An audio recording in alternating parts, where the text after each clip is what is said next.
There are 17 old board games sitting in attics, cupboards and garages right now that are worth serious money, and almost nobody who owns one has any idea. Not the games still in shrink wrap on a shop shelf, I mean the battered boxes with the corners taped up, the ones missing half their pieces, shoved under a bed since the 1970s and forgotten about entirely. Every story tonight is real, every sale happened, and every single one of these games passed through the hands of somebody who almost put it in a skip.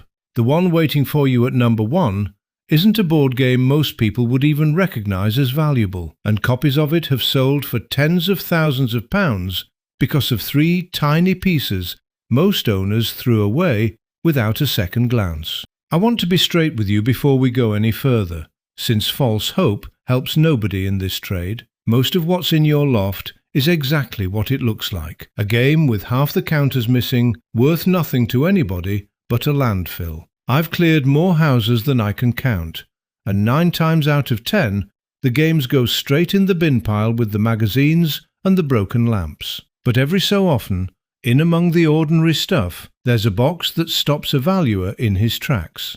And it's rarely the shiny one. It's usually the plainest, dullest box on the shelf, the one nobody in the family ever wanted to play. Number 17. Dissected maps and early jigsaw board games. Long before jigsaw puzzles were cardboard novelties for rainy afternoons, they were hand-cut wooden teaching aids called dissected maps, made to teach Georgian and Victorian children geography. The good ones came in fitted mahogany boxes, with a paper label glued to the lid, and the wood was cut by hand with a fret saw, piece by piece, which is exactly why a complete example is so scarce today. Missing even 3 or 4 pieces drops the value to almost nothing, so completeness is everything. A boxed example from the 1820s, with every piece present and the original box label intact, can bring several £100 at a specialist toy auction. Count every piece against the box lid picture and don't glue anything back together. A repaired dissected map is worth a fraction of an undamaged one, since restoration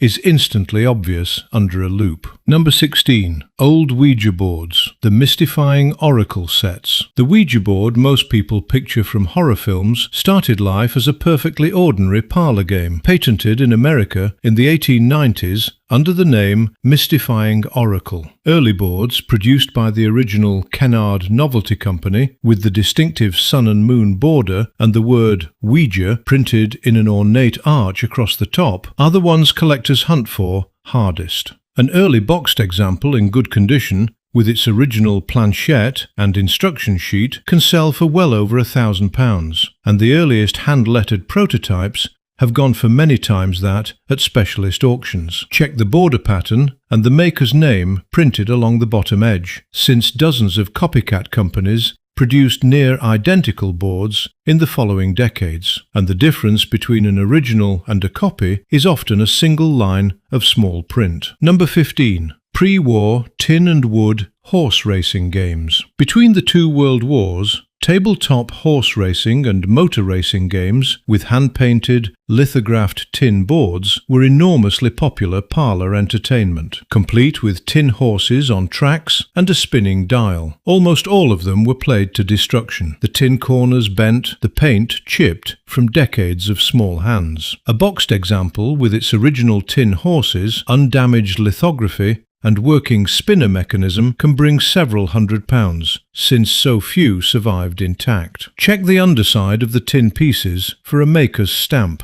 and never repaint a scratch. The original lithography, chips and all, is worth more than a restored surface. Number 14. Chinese checkers sets with marble or glass playing pieces. Most Chinese checkers sets from the mid-20th century are worth almost nothing. Cheap plastic marbles in a cardboard star-shaped box, mass-produced by the million. The exceptions are the earlier sets, with hand-blown coloured glass marbles, or genuine antique agate and marble pieces, set into a wooden board with brass or inlaid pegs. A wooden boxed set with a full run of hand-blown glass marbles in good condition can bring a few £100, and rare examples with genuine semi-precious stone pieces considerably more. Hold each marble to the light and look for tiny air bubbles and swirl patterns, since machine-made modern glass is flawlessly uniform, while hand-blown glass never is. Number 13. Antique card and tarot decks in fitted boxes. Old packs of playing cards are usually worth pennies, but hand-coloured transformation decks from the 1800s, where the pips of every card are cleverly worked into a tiny illustrated scene, are a different matter, along with early hand-printed tarot decks made for parlour fortune-telling rather than modern occult use. A complete transformation deck from the mid-19th century, every card present and the colours unfaded, has sold for several £100s at specialist card auctions, with rare full decks in original boxes reaching into 4 figures. Fan every deck out on a table and count the cards against the suit, since a deck missing even one card from a matched set loses most of its value in a single stroke. Number 12.